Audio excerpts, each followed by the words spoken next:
So ayan mga bossing, assemble na natin yung ating grass cutter. Yan, Honda grass cutter 4-stroke. So testing mo natin kanina, 1 click siya. So ngayon hindi makukumpleto yung ating video kung hindi natin i-testing to. So kailangan natin may testing. So kanina sinubukan ko, ayan, natapasan ko na to kanina.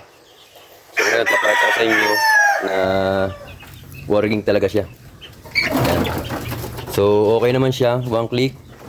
Ngayon testing natin, pakita ko sa inyo. Ayan, set up lang natin itong camera.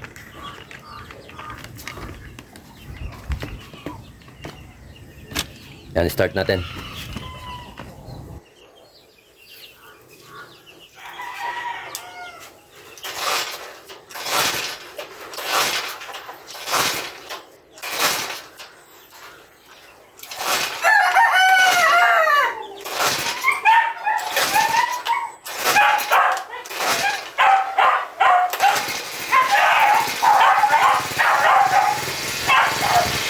So na medyo hirapan siya. Malamig na kasi yung makina eh. Naangat pa nga siguro niya yung kanyang gasolina. Hindi pa makiat kaya medyo matagal siyang buhay. So ngayon testing natin. Dahil pala muna ako. Ito tayo ng bota. Para yung mga talpot ay tayo tamaan. Yung mga lumilipad na mga bato-bato yan.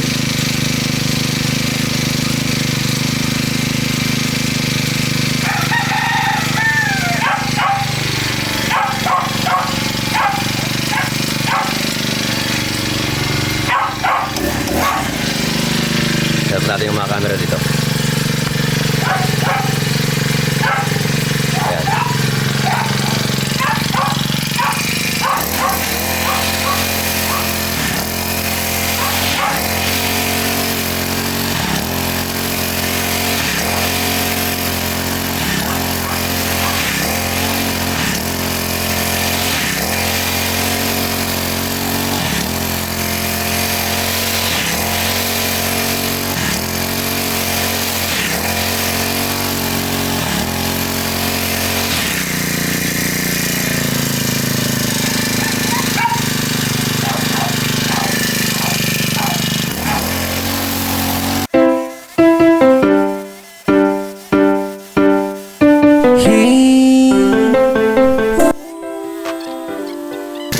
Bukab-bukab lang yung ating tabas, yung ating pagmamawer. Hindi kasi tayo expert sa ganitong mga bagay, pero mga pag-aralan din natin yan.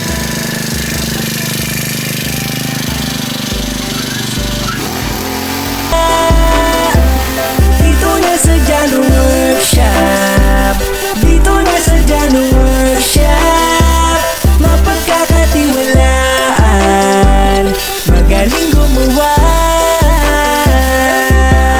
Dito na sa Jano Workshop, sulit gumawa. Dito ka sa sigurado at ikay matutuwa.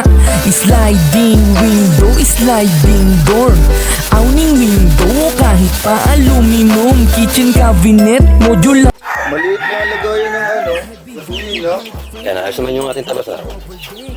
Medyo Pangalan mo yan. bukab-bukab lang, hindi pa tayo marunong eh. O bukab. Pero ayos naman. So yan, natesting natin yung ating Honda grass cutter 4-stroke. May pangalan pala yan eh. Lagay ko na lang sa, sa baba yung isa ka mga order niya. So yun lang mga bossing. Salamat sa panonood. Shout out!